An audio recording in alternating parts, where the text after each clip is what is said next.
Welcome back, everybody. Chapter 23, Square Candies That Look Round. Everybody stopped and crowded to the door. The top half of the door was made of glass. Grandpa Joe lifted Charlie up so he could get a better view, and looking in, Charlie saw a long table. And on the table there were rows and rows of small, white, square-shaped candies. The candies looked very much like square sugar lumps, except that each of them had a funny little pink face painted on one side.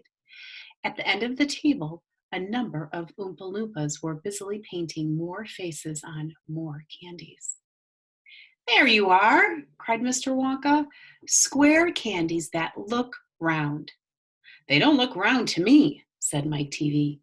"They look square," said Veruca Salt. "They look completely square." "But they are square," said Mr. Wonka. "I never said they weren't." "You said they were round," said Veruca Salt. "I never said anything of the sort," cried Mr. Wonka. "I said they looked round." "But they don't look round," said Veruca Salt. "They look square." "They look round," insisted Mr. Wonka.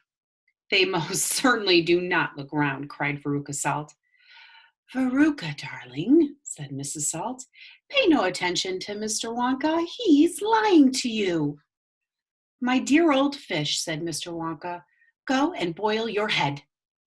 "How dare you speak to me like that?" shouted Mrs. Salt. "Oh, do be quiet," said Mr. Wonka. "Now watch this." He took a key from his pocket and unlocked the door and flung it open, and suddenly, at the sound of the door opening, all the rows and rows of little square candies looked quickly round to see who was coming in. The tiny faces actually turned toward the door and stared at Mr. Wonka.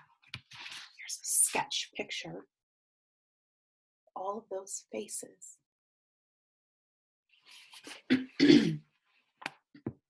"There you are," he cried triumphantly. "They're looking round." Get it? They're looking round. There's no argument about it. They are square candies that look round. "By golly, he's right," said Grandpa Joe. "Come on," said Mr. Wonka, starting off down the corridor again. On we go. We mustn't dawdle." "Butterscotch and butter gin," it said on the next door they passed. "Now that sounds a bit more interesting," said Mr. Salt, Veruca's father. "Glorious stuff," said Mr. Wonka. "The Oompa Loompas all adore it. It makes them tiddly. Listen, you can hear them now whooping it up."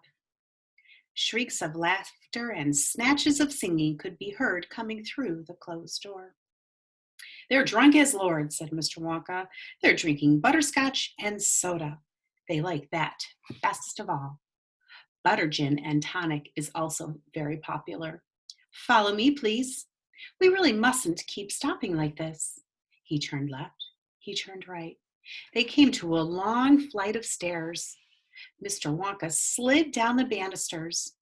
The three children did the same.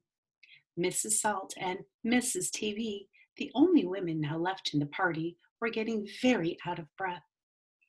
Mrs. Salt was a great creature with short legs, and she was blowing like a rhinoceros. "This way," cried Mr. Wonka, turning left at the bottom of the stairs. "Go slower,"